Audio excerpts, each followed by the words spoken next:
বাংলাদেশের সর্বশেষ আপডেট সংবাদে আপনাকে সুস্বাগতম। আমাদের চ্যানেলের নতুন দর্শক হয়ে থাকলে চ্যানেলটিকে সাবস্ক্রাইব করুন। প্রথমেই জানিয়ে দিচ্ছি সংবাদ শিরোনাম, এরপর জানাবো বিস্তারিত। শুরুতেই জানিয়ে দেব বিএনপির ৩ সংগঠনের লং মার্চ সার্বভৌমত্বের প্রশ্নে জনগণ আপোষহীন। এরপর আপনাদের জানাবো বাড়ি বাড়ি গিয়ে ভোটার তালিকা হালনাগাদের পক্ষে জামায়াত।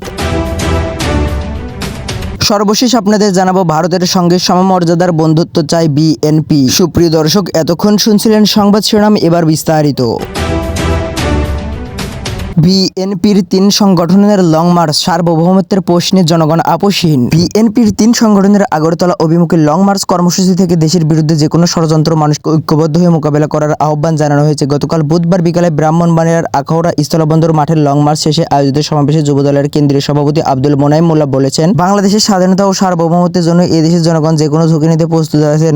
বাংলাদেশের অখণ্ড স্বাধীনতা সার্বভৌমত্বের প্রতি আমরা আপোষহীন, আমাদের কোনো রক্তচক্ষুকে ভয় পায় না। ভারতের আগরতলায় বাংলাদেশের সরকারি হাইকমিশনের মামলা, জাতীয় পতাকার অবমাননা সহ বাংলাদেশের বিরুদ্ধে অপপ্রচার ও ষড়যন্ত্রের প্রতিবাদী যুবদল, স্বেচ্ছাসেবক দল ও ছাত্র দলের লং মার্চ গতকাল সকালে ঢাকা থেকে শুরু হয়। লং মার্চের শুরুতে ঢাকায় সমাবেশে বিএনপির জ্যেষ্ঠ যুগ্ম মহাসচিব রুহুল কবির রিজভী বলেন, দিল্লির কথায় চলতে হবে কেন? বাংলাদেশের মানুষের রক্তের তেজ, আত্মশক্তি, বীরত্ব দিল্লির শাসকেরা বুঝতে পারেননি। লং মার্চ গতকাল বিকাল 4টার দিকে লং মার্চের বড়টি আখাউড়া স্থলবন্দর মাঠে পৌঁছায়। সেখানে আয়োজিত সমাবেশে সভাপতিত্ব করেন স্বেচ্ছাসেবক দলের কেন্দ্রীয় সভাপতি এস.এম. জিলানী। এতে যুবদলের সভাপতির পাশাপাশি সংগঠনের সাধারণ সম্পাদক নুরুল ইসলাম, স্বেচ্ছাসেবক দলের সভাপতি ফখরুল ইসলাম, ছাত্র দলের সভাপতি রাকিবুল ইসলাম, যুগ্ম সাধারণ সম্পাদক শ্যামুল মালম বক্তব্য দেন। এ সময় ব্রাহ্মণবাড়িয়া জেলা বিএনপির আহ্বায়ক আব্দুল মান্নান, সদস্য সচিব সিরাজুল ইসলাম, কেন্দ্রীয় যুবদল, স্বেচ্ছাসেবক দল ও ছাত্র দলের নেতাকর্মীরা উপস্থিত ছিলেন। লং মার্চে ঢাকা, নারায়ণগঞ্জ, নরসিংদী, কিশোরগঞ্জ, ভৈরব, হবিগঞ্জ, সিলেট, মৌলভীবাজার, ফেনী, কুমিল্লা, চাঁদপুর সহ বিভিন্ন জেলার বিএনপির 3 সংগঠনের নেতাকর্মীরা অংশ নেন। আগরতলায় সরকারি হাই কমিশনে হামলার প্রসঙ্গ টেনে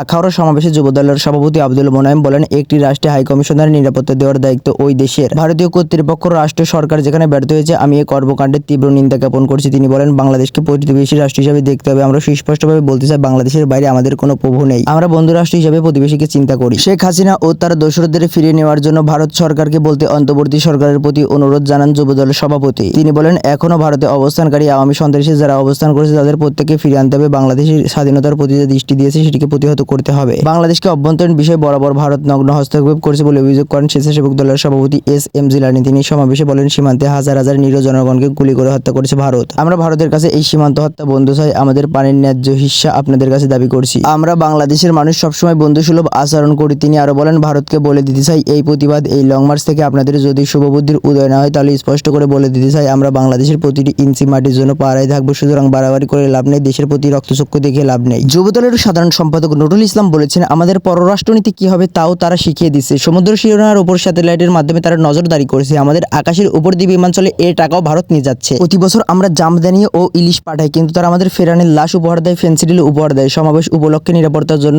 স্থলবন্দর এলাকায় 3 স্তরের নিরাপত্তা ব্যবস্থা নেন আইন শৃঙ্খলা রক্ষাকারী বাহিনীর সদস্যরা। ঐক্যবদ্ধ থেকে রুখে দেব। এর আগে ঢাকা থেকে আখাউড়া যাওয়ার পথে বেলা 1:30টার দিকে কিশোরগঞ্জের ভৈরব, ঢাকা, সিলেট মহাসড়কের বাস স্ট্যান্ডে পথসভার আয়োজন করা হয়, যেখানে যুবদলের সভাপতি আব্দুল মোনাইম বলেন, দেশ ও জনগণের সাথে বিএনপি ঐক্যবদ্ধ থেকে দেশের স্বার্থ রক্ষা করা হবে। বিশেষ করে বাংলাদেশের স্বাধীনতা ও সার্বভৌমত্বের প্রশ্নে বিএনপি ও এর সংগঠন অবসীন থেকে কাজ করে যাবে। ঐক্যবদ্ধ থেকে আমরা ভারতীয় অগ্রাসন রুখে দেব। এর আগে ভৈরবের পথসভায় দলীয় নেতারা সকাল 10টা থেকে ছোট ছোট মিছিল নিয়ে ইস্তালাভাষণে যোগ দেন। বেশিরভাগ মানুষের মাথায় জাতীয় পতাকা ও হাতে ফেস্টুন ছিল, আর তাদের মুখে ছিল ভারত বিরোধী স্লোগান। যুবদলের সভাপতি আব্দুল মোনাইম বলেন, আগরতলায় বাংলাদেশের সরকারি হাই কমিশনে হামলা হয়েছে। এই ঘটনার প্রতিবাদে আমরা ভারতের হাই কমিশনের স্মারকলিপি দিয়েছি। আমাদের প্রতিবাদ অব্যাহত থাকবে। আমরা রক্ত দিয়ে স্বাধীনতা কিনেছি। গতকাল সকাল 10টার দিকে বিএনপির 3 সংগঠনের এই লং মার্চ শুরু হয় ঢাকার নয়াপল্টন দলীয় কেন্দ্রীয় কার্যালয়ের সামনে থেকেই। শুরু থেকেই লং মার্চের বহরে প্রায় 2000 গাড়িতে বিপুল সংখ্যক নেতাকর্মী অংশ নেন। লং মার্চ শুরুর আগে নয়াপল্টনে বিএনপির কেন্দ্রীয় কার্যালয়ের সামনে সংক্ষিপ্ত সমাবেশে বক্তব্য দেন দলটির জ্যেষ্ঠ যুগ্ম মহাসচিব রুহুল কবির রিজভী। তিনি বলেন, ভারত রক্ত পিপাসু লেডি ফিরাউনকে টিকে রাখার সমর্থন দিচ্ছে। ভারতের শাসক গোষ্ঠী গোটা পৃথিবীর গণতান্ত্রিক দেশগুলোর কাছে সমালোচিত, অথচ ভারত গণতান্ত্রিক দেশ। বিএনপির এই নেতা আরো বলেন, আমরা রক্ত দিয়ে স্বাধীনতা কিনেছি, এই স্বাধীনতা বিক্রি করে দেব। আমরা পিন্ডির কাছ থেকে স্বাধীনতা ছিনিয়ে এনেছি, দিল্লির কাছে আত্মসমর্পণ করার জন্য নয়।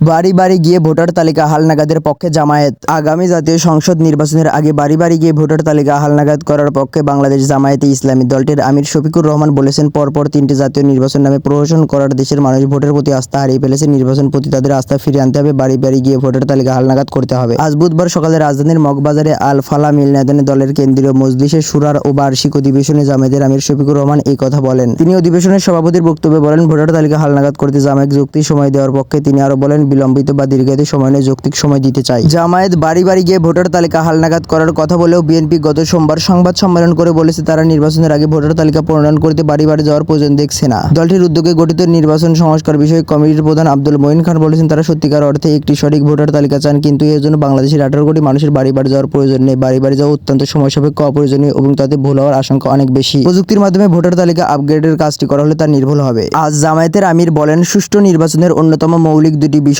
অঙ্গাঙ্গিকভাবে জড়িত। একটি হলো রাষ্ট্রের সব প্রাপ্তবয়স্ক নাগরিকদের ভোটার তালিকায় অন্তর্ভুক্ত হওয়ার সুযোগ সৃষ্টি করে দেওয়া। দ্বিতীয়ত হচ্ছে বিগত সরকার বহু জায়গায় তৎকালীন বিরোধী দলে যারা ছিলেন তাদের এলাকাগুলোতে টার্গেট করে আসন সংখ্যা কমিয়ে দিয়েছে। তা বিবেক ও বাস্তবতার আলোকে আবার পুনর্বিন্যাস করতে হবে, প্রবাসীদের ভোটার তালিকায় অন্তর্ভুক্ত করতে হবে বলে উল্লেখ করে জামায়াত আমির তিনি প্রয়োজনীয় সংস্কার শেষ করে সুষ্ঠু নির্বাচনের জন্য সমতল মাঠ তৈরি করতে অন্তর্বর্তী সরকারের প্রতি আহ্বান জানান। তিনি বলেন, নির্বাচনকে সামনে রেখে প্রয়োজনীয় সংস্কার সাধন করে সুষ্ঠু নির্বাচনের জন্য সমতল মাঠ তৈরি করুন, এর জন্য একটি রোডম্যাপ দিন। সবচেয়ে ক্ষতিগ্রস্ত দল জামায়াত। পতিত শেখ হাসিনা সরকারের আমলে জামায়াত ইসলামী সবচেয়ে বেশি ক্ষতিগ্রস্ত হয়েছে বলে মন্তব্য করে জামায়াত ইসলামীর আমির বলেন, এত ক্ষতি অন্য কোনো দলের হয়নি। তিনি আরো বলেন, আমরা এ পর্যন্ত সারা দেশে 500-এর অধিক সহকর্মীকে হারিয়েছি। হাজার হাজার মামলা দিয়ে লাখ লাখ মানুষকে জেলে নেওয়া হয়েছে। কার্যত আমাদের বাড়িঘরই জেলে পরিণত হয়েছিল। জেলের ভেতরেও ছিল, জেল বাইরেও ছিল। গোটা দেশটাকে তারা একটি কারাগারে পরিণত করেছিল। বক্তব্যে জামায়াতের আমির 5 আগস্টের গণ আন্দোলনের শহীদ ও আহতদের 2009 সালে পিলখানায় শহীদ 57 জন সেনা কর্মকর্তা এবং বিচারবিক হত্যা শিকার জামায়াত সাবেক 2 আমির সহ 11 জন নেতাকে শ্রদ্ধার সঙ্গে স্মরণ করেন। পিলখানা হত্যাযজ্ঞের পর আঘাতটি দেওয়া হয়েছিল জামায়াতের উপর। এই মন্তব্য করে শফিকুর রহমান বলেন, 2 জন সাবেক আমির জামায়াত অধ্যাপক গোলাম আজম, মাওলানা মতিউর রহমান নিজামী সহ আমাদের 11 জন সহকর্মীকে নির্মমভাবে বিচারের নামে প্রগ্রহণ চালিয়ে হত্যা করা হয়েছে। আমরা এর প্রতিবাদ তখনও করেছি, এখনো করছি। 5 আগস্ট ছাত্র জনতার অভ্যুত্থানের উল্লেখ করে জামায়াতের আমির শফিকুর রহমান বলেন, 15.5 বছরের এই জগদ্দল পাথর আমাদের সন্তানমূলক ছাত্রছাত্রী যুব সমাজের মাধ্যমে গত 5 আগস্ট সরিয়ে দিয়েছে। কিন্তু এই সরিয়ে দেওয়াই খুব সুখের ছিল না। কম বেশি 2000 আদম সন্তানকে নির্মমভাবে খুন করা হয়েছে। তাদের সীমাহীন ত্যাগের বিনিময়ে আজকের এই বাংলাদেশ, নতুন বাংলাদেশ। এ জাতিকে শহীদদের রক্তের প্রতি শ্রদ্ধাশীল থাকতে হবে এবং ঋণ পরিশোধের প্রতি যত্নশীল হতে হবে বলে মন্তব্য করেন জামায়াতের আমির। ভারতের সঙ্গে সমমর্যাদার বন্ধুত্ব চায় বিএনপি। বিএনপির রাজনীতিতে ভারতের সঙ্গে সম্পর্কে পারদ ওঠানামার ইতিহাস রয়েছে। দলটির প্রতিষ্ঠাকাল থেকে ভারত বিরোধিতা ছিল, যদিও মাঝে মধ্যে প্রতিবেশী দলটির সঙ্গে সম্পর্ক বিকাশের চেষ্টাও চালিয়েছে। তবে শেখ হাসিনা সরকারের পতনের পর বিএনপি নেতাদের নানান মন্তব্য ও কর্মকাণ্ডে সরাসরি ভারত বিরোধিতার সুর দেখা যাচ্ছে। অবশ্য দলটির নীতি নির্ধারক ও পর্যবেক্ষকরা মনে করেন, এদিকে ভারতের সঙ্গে কিছু নীতি নির্বাচক কর্মকাণ্ডের বিরোধিতার পাশাপাশি কূটনৈতিক সম্পর্ক বজায় রাখার চেষ্টা করেছে বিএনপি। আগরতলায় বাংলাদেশের সহকারী হাই কমিশনে হামলার ঘটনায় বিএনপি আনুষ্ঠানিকভাবে ভারত বিরোধী কোনো কর্মসূচি ঘোষণা না করলেও দলের অঙ্গ ও সহযোগী সংগঠনগুলো প্রতিবাদ কর্মসূচি পালন করেছে। এমন কর্মসূচি আগামীতেও আসতে পারে। গতকাল বুধবার লং মার্চের মতো কর্মসূচি পালন এবং ভারতীয় পণ্য বয়কটের আন্দোলন প্রকাশে সমর্থন দেওয়ার মাধ্যমে বিএনপি তাদের অবস্থান স্পষ্ট করেছে। অবস্থান দৃষ্টি মনে হতে পারে বিএনপির মূল লক্ষ্য হচ্ছে ভারত বিরোধী রাজনীতি, কিন্তু আদতে তেমন মনে করেছেন দলটির নীতি নির্ধারক ও রাজনৈতিক বিশ্লেষকরা। এই দুই পক্ষের মধ্যে বর্তমান বাস্তবতায় বিএনপি ভারতের নেতিবাচক কর্মকাণ্ডের বিরুদ্ধে সোচ্চার থাকবে, পাশাপাশি দেশটির সঙ্গে কূটনৈতিক পর্যায়ে বন্ধুত্বও রাখবে। কারণ 4 দলীয় জোট সরকারের সময় 10টা অস্ত্র উদ্ধারের ঘটনায় বা ভারতের সঙ্গে সম্পর্ক নিয়ে বিএনপি টানাপীড়নের মধ্যে ছিল। আবার গত 15 বছরে বাংলাদেশের সাধারণ মানুষের অনুভূতিকে গুরুত্ব না দিয়ে আওয়ামী লীগকে একতরফা সমর্থনের ফল বর্তমানে উপলব্ধি করেছে ভারত। ফলে দুই পক্ষে অভিজ্ঞতার উপলব্ধিতে ভারতের সঙ্গে বিএনপির ভারসাম্যতার সম্পর্ক তৈরি হবে না বলে মনে করেছে পর্যবেক্ষণ মহল। সুপ্রিয় দর্শক, এই ছিল এখনকার সর্বশেষ বাংলা আপডেট সংবাদ। পরবর্তী বাংলা আপডেট সংবাদ পেতে চ্যানেলটিকে সাবস্ক্রাইব করে বেল আইকনটিকে বাজিয়ে রাখুন। আপনার মূল্যবান মন্তব্য জানিয়ে দিন আমাদের কমেন্ট সেকশনে, আর ভিডিওটি শেয়ার করে অন্যকে দেখার সুযোগ করে দিন।